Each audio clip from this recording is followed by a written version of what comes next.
If the diamond fell out of your diamond wedding ring This is a and great your analogy. insurance company is covering it, I guess it's okay to put a cubic zirconium in it instead of another diamond. If you didn't have that on your car to begin with, it shouldn't be put on your car. That's all I got to say about that.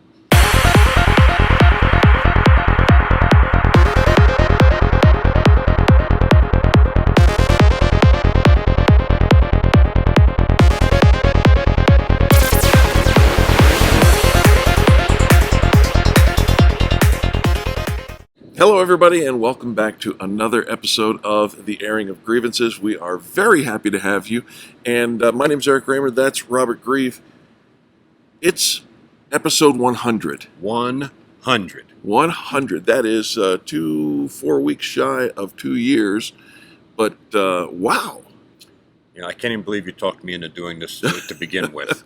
But Well, it's been a great ride, and it's just so enjoy the people that I get to meet over this and the comments that are made. And speaking of those comments, we had a couple of comments in the chat during the premiere. Now, the premiere is the first running of the episode. It happens on Saturday mornings at 9:30 a.m. here in the Mountain Standard Time, and we had a couple of guys jump into the chat that we'd never seen or heard from before. So thank you. We appreciate that very much. Tuned in. If you want to catch the opportunity to chat live with Rob or I, or Rob and I during the premiere, all you got to do is catch it on Saturday morning. We are here no matter where we are. We're here together doing our chat thing, and we would love to hear from you. If it's your first time here and you're going, what's all the hubbub about? This channel is designed for you, the consumer, not necessarily the industry.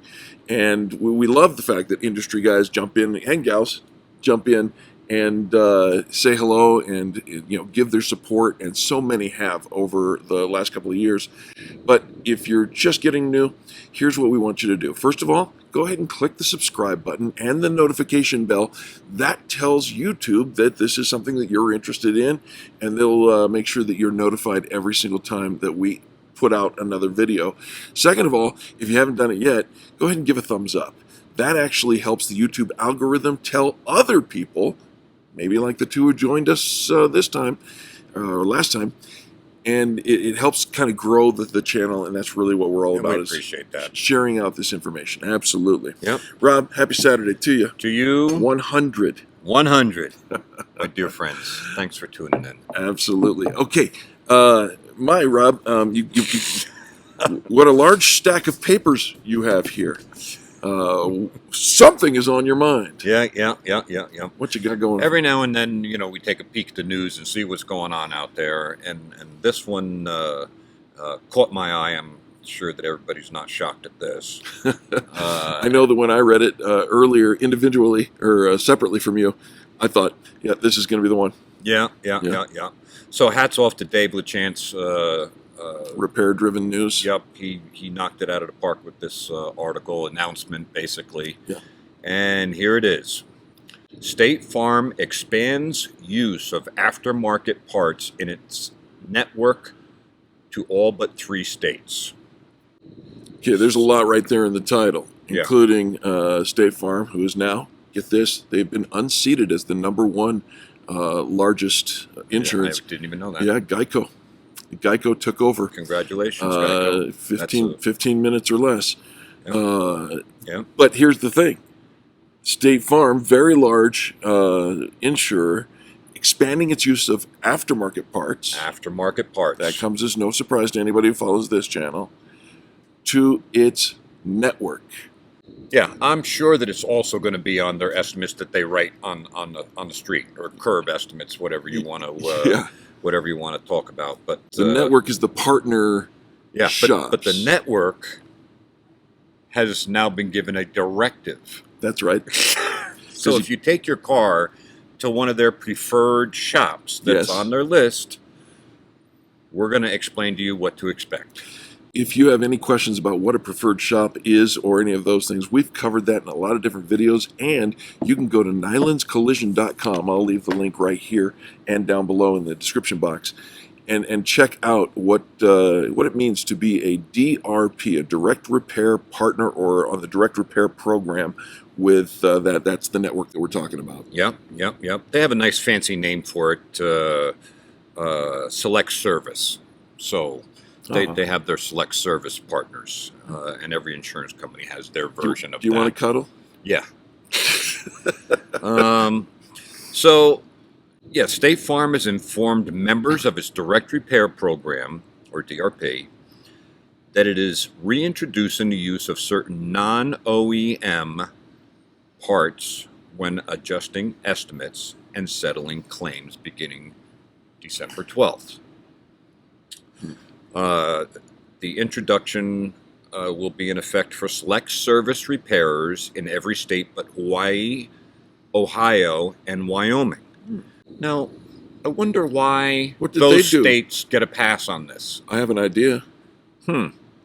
It's an interesting thing, and I noticed they didn't mention Colorado here, so I guess no.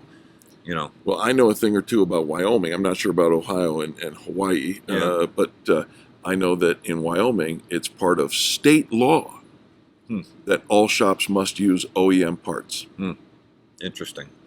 So it calls for the use of non-OEM bumper covers, headlamps, and tail lamps and brackets and housings and other things that go along with that stuff. Yeah. So maybe a bumper cover is not necessarily a safety item, but in today's vehicles, I would argue that it is. Yeah, with all the different sensors that are looking through it, right? And, all the rest of that. I would never have one of these parts on my car. Now, when I'm talking aftermarket parts, just to be clear, because we've had this conversation over and over and over again, I'm talking about crash parts. Parts used in repairing an automobile that's been in an accident. Okay.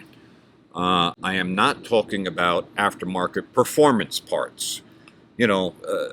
Something that gives the car a little more horsepower or whatever it's designed to do. Okay. But we're not talking about those types of parts. There are some exceptional aftermarket parts for your vehicle. But when we're talking about a claim, we need to replace the parts with what the car had just previous to the loss. Which it's just what you're supposed to do. Pre-loss condition Right. is the term, the legal term, in your policy. Now, if you had some whoop-de-doo air conditioning condenser or radiator, aftermarket, it needs to be replaced with that. Sure.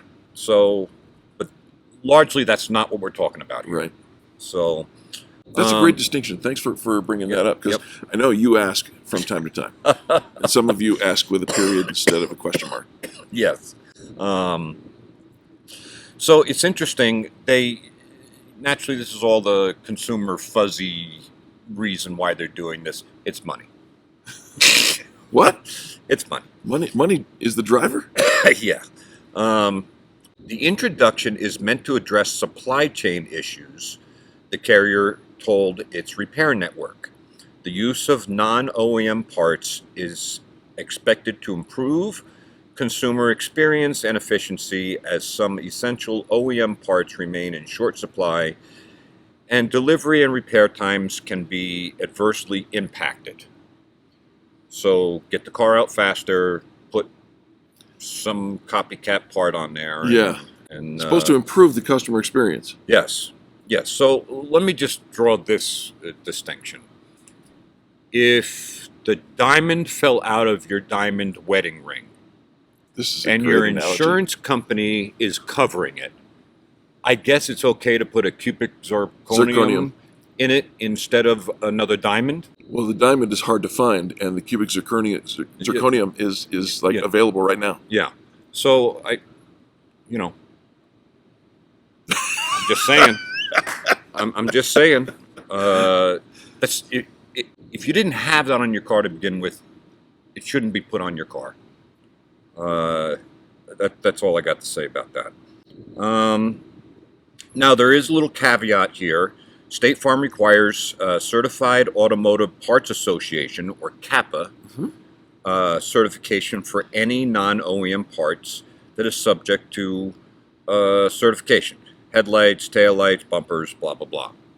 So not just any aftermarket part, they have to be CAPA certified parts. And you should feel good about that, I'm guessing. I've seen around the corner. It's coming. Yeah. There's all sorts of position statements from the OEMs that say don't use these things. They are the maker of your car. Yeah. Some of these items, like headlights, are considered safety items. Sure. And I actually have a car down here that was repaired someplace else. They put an aftermarket headlight in it. As a matter of fact, I think I sent you that picture. I think you did. One headlight is like blue, right? The aftermarket one, and the factory one is white. I mean, it's incredible the difference looking at the front of the car with these two different lights in it. It's dumb. It's dumb. And you shouldn't have it. It's not pre-loss condition. And they sent that out the door. Yeah. That way. Yeah, they sure did. They sure did. So you're not going to find a manufacturer of a vehicle that is going to recommend the use of these parts. Many people say that that's because they want you to spend money and buy their parts. Maybe that's the case. Maybe it's the engineering that's gone behind it. Maybe it's all the safety, of the parts working as one together, yeah, to direct energy and all the rest of that. So sure. It's interesting that back in '99 they suspended the specification of use of these parts. When you say they, you're talking about State Farm. State Farm in 1999 suspended the distribution and use or employment of non-OEM parts or aftermarket parts. Right. Why? Because they were getting sued. They were getting sued, and they were getting sued for $1 billion. A billion with a B. Yeah. That's a lot of zeros. And it was overturned by the Illinois Supreme Court on a technicality in 2005. Yeah, they actually won the case. And then the case was overturned by appeal at the Supreme Court level. Yep. But there was an interesting... Well, according to this article... We just report the news. According to this article, a subsequent suit alleging that one of the justices who voted with the 4-2 majority in that suit received $4 million in campaign contributions from, what does it say here? State Farm. State Farm? Yeah. That's what it says. And then somehow or another, this $1 billion lawsuit fell to pieces. So I don't know if you can put two to two together or not, but it makes you scratch your head. So they talk about the supply chain issues and that the aftermarket parts is their solution and why they're re-employing these parts. Uh-huh. And there are supply chain issues. Sure there are. We have cars that are sitting here for parts that they're on back order. They're held up. They're held up.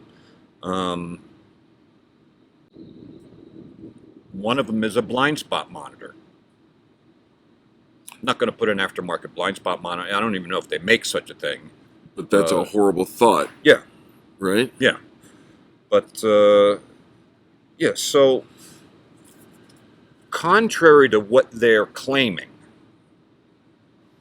I'll read this. Recent data shows that in general, OEM parts use has increased during the supply chain interruptions repairs have encountered over the past few months, or past months. There is evidence that at least in some cases, it is the availability of the aftermarket part that has forced the use of OEM parts and not the other way around. It's interesting. That is exactly the opposite of the way this conversation started. Yeah, so let's explore a comment regarding that. Yeah. In May of this year, first quarter earning call, Tim O'Day, who is the CEO of Boyd Group, that is a conglomerate of shops. Yep. Also known as Gerber.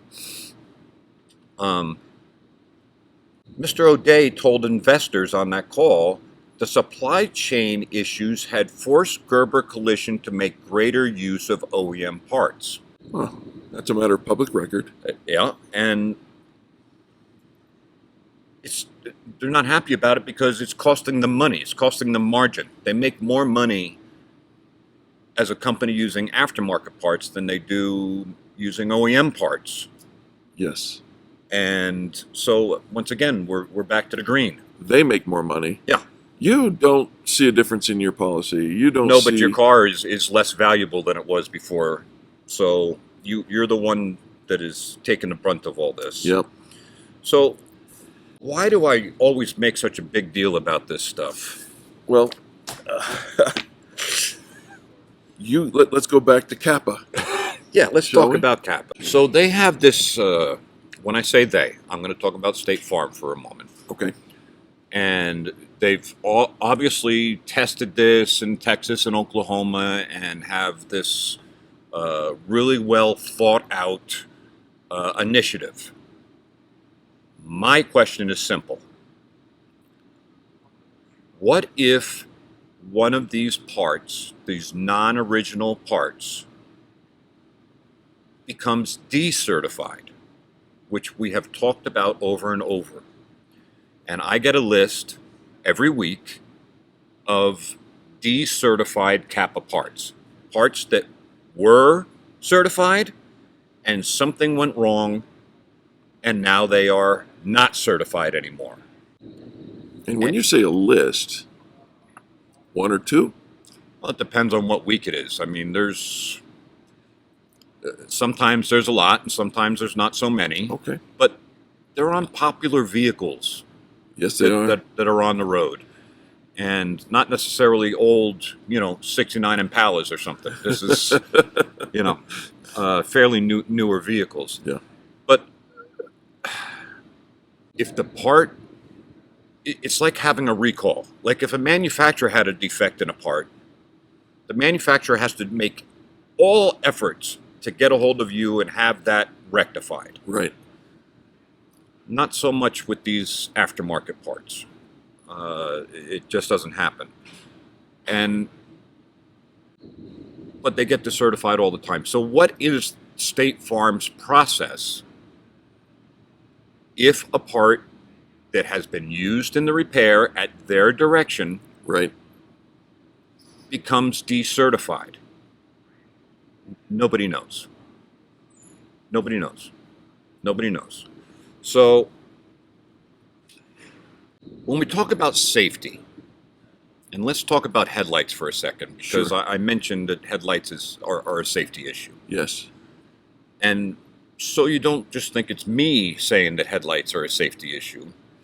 Let's look at a CAPA public safety notice. All right. There's been 9 of them covering many, many parts in just 22 alone, and 22 is not over yet.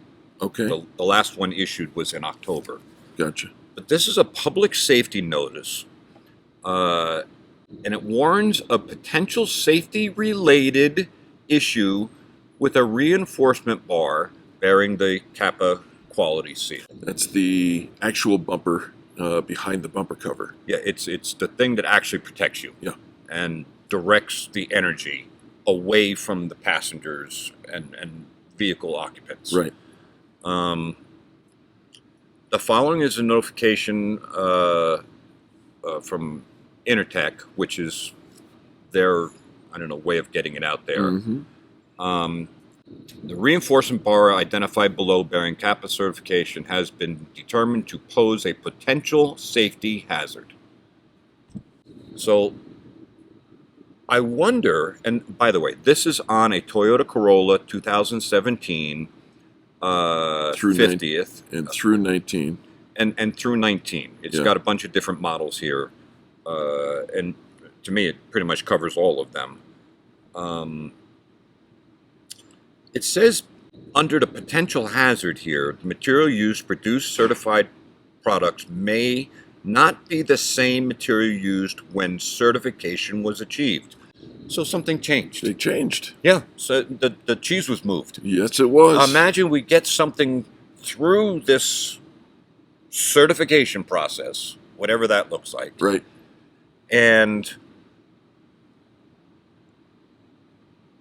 now we change the ingredients to something maybe less expensive. Mm. And now it's on your vehicle. Right. And that's the part that is the safety piece that keeps you safe. Right. It's a critically important piece. I'm sure we have a picture of a rebar that we can throw up here. Absolutely. The bumper cover itself is exactly what it is. It's a cover. It covers up all the stuff that goes on that you don't need to see. Right. One of those things is an absorber, Yes. an energy absorber. That's your 5 mile an hour impact. And then behind that is this robust Piece of metal. Yeah. Yeah. So that's on a rebar. Yeah. This one is also on a rebar. Yeah. For some Nissan products. Yep. That was a long list of products too. Yes, sir. Here's one on a 2013 to 19 Dodge Ram pickup. Oh, yep. These are interesting. This is a driving lamp on a Lexus on the IS 200, 250, 300, and 350. Park and daytime running lamp functions may become inoperable. If this occurs, vehicle visibility to surrounding drivers will be impaired. It's a safety-related issue. Yep. Public safety notice. Yep. I wonder who gets these public safety notices. I don't know who gets them. But anyway, it goes on and on and on. Here's more headlights, driving lights, another headlight. So these aftermarket parts that I'm out. Well, you raise a great issue, right? And it's Nobody's going to tell you. It's ironic to me, and ironic in the best sense, that here we are giving you this information. And if it sounds like we beat the same drum over and over again, it's because we do. And it's in the news. It's in the news. And the reason we bring it up to you, and it's the irony of the whole thing is you won't put these parts on any car that comes through these doors. Absolutely not. We have a commitment to you, and we have a contract with you, our guest. And so we do what's best, what's right every time. But interestingly enough, we're the ones who are raising the alarm on not just the use of these, but what happens when those that get employed by a lot of shops. There's thousands and thousands of these parts being sold and installed. And when they go de-certified, who's going to tell you? Yeah. So when you go to a shop and they prepare your repair plan, make sure you review it. And if you see aftermarket parts on there, ask them point blank, if any of these parts get de-certified, are you going to call me? Is the insurance company going to call me? Who is going to let me know? Especially if there's a public safety notice issued on the parts, not just de-certified. Now it's a public safety notice that I don't think anybody ever sees. I mean, I wouldn't know about it unless you brought it up. Would you put the links for people to, because it's public information. Yeah. And if you've had your car repaired, grab that estimate, go through it and see if there's any aftermarket parts on it.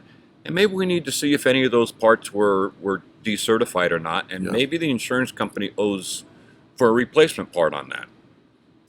There you have it. So that's what I have for this week. Make sure you pay attention to these things. I would never, and neither does the maker of your car, recommend using these parts. Yeah. But the insurance companies, they want to save $1 at your expense every chance they can. You're the one that's going to have a diminished value car. that's not going to be worth more and then get paid less when you trade it in or sell it to somebody else. You're the one bearing the brunt of it. I don't think it's fair, even in a little bit, but that's the way the world works these days. And there you have it, my friends. Rob, happy Saturday, happy 100. Happy 100 to you too. And to you. My friends, thanks so much for tuning in, sticking with us, and keeping watching. Thanks for the comments and the likes, and we really, really appreciate you. Have an amazing week.